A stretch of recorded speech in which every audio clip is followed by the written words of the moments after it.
Hi guys, thanks for tuning into the channel today.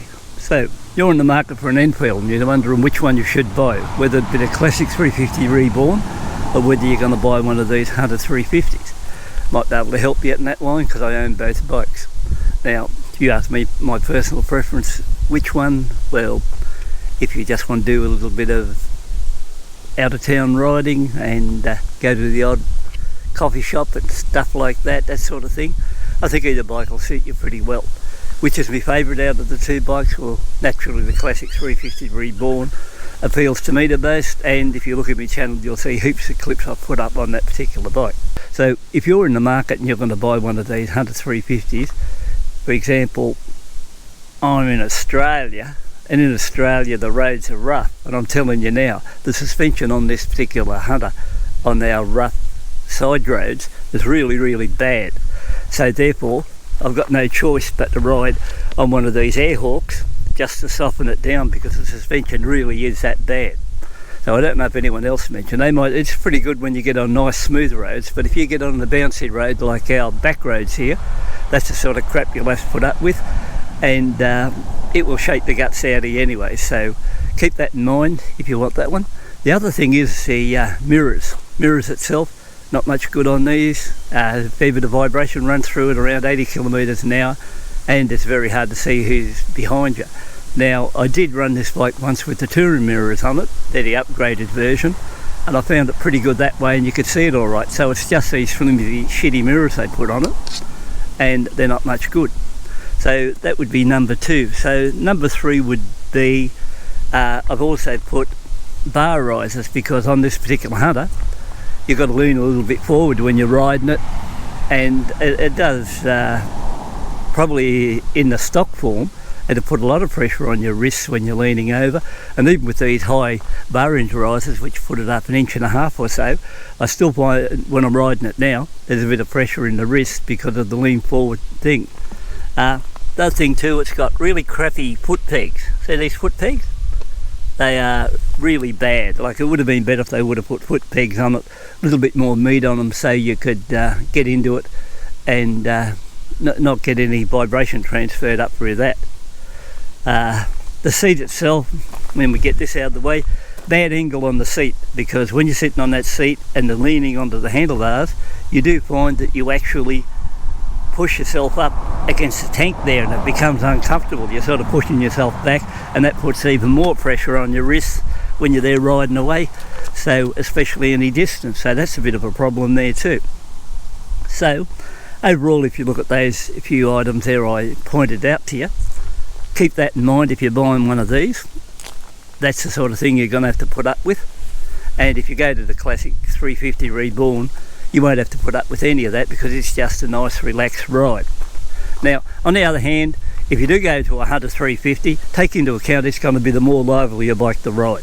So this one here is a lot more sportier to ride. It's got 17-inch wheels, front and rear.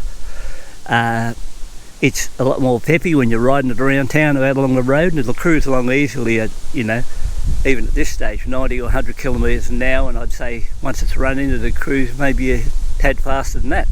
But apart from that, that's the main thing I can tell you about things at the moment. So if you're into the market and you want a nice relaxed ride, I'd highly recommend the classic 350 Reborn, because I put 10,000 kilometres on that bike.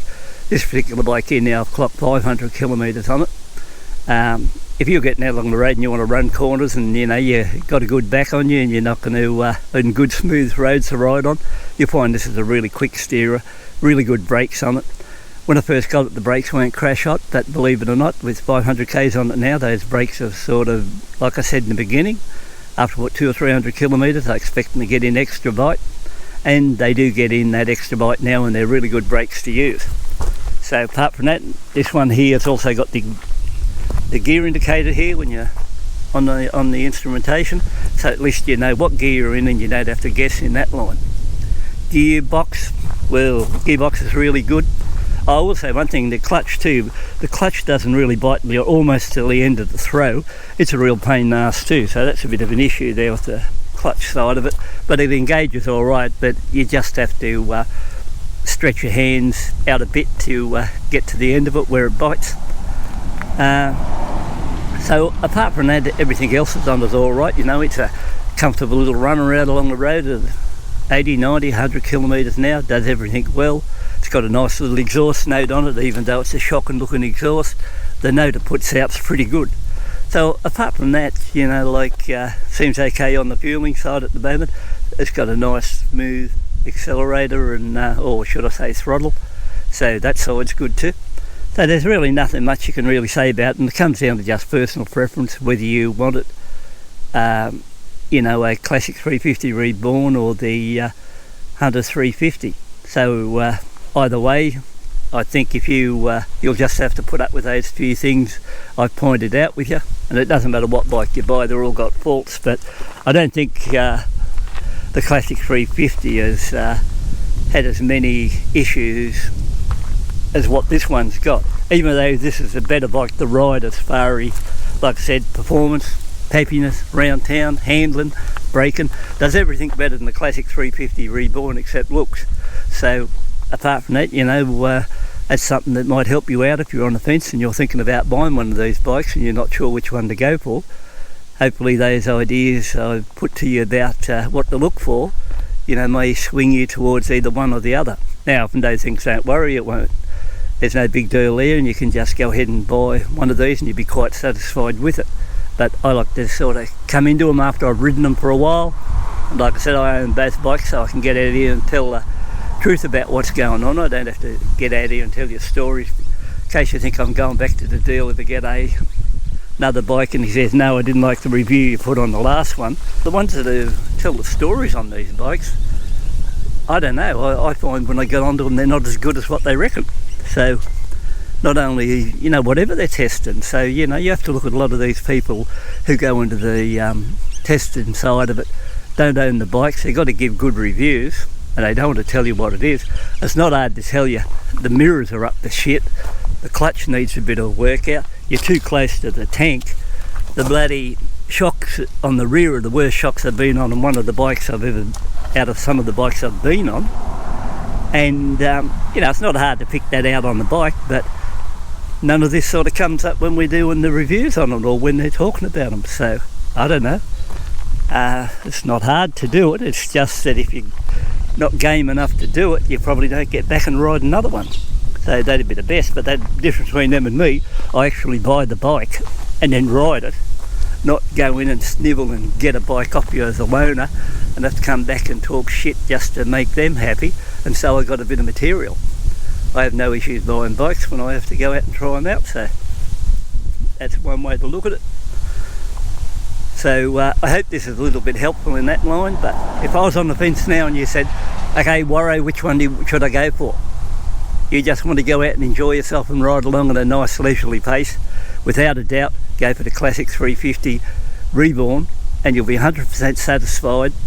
If you're going this way and you say, no, I want something a little bit more peppy and a bit sportier to ride, well, it'll be all right this way. But if you said to me, which one am I going for? If I had two sitting there, I'd get on the classic 350 Reborn any day to ride it, and I'd give up the idea that, you know, it's just hasn't got the quite mid-range torque of this one and the get up and go, and I'd sacrifice that for just having a really good, feel-good bike that you could get out, take it for a bit of a run, still cruise at 100, get off, look back and say, geez, that's a nice looking bike.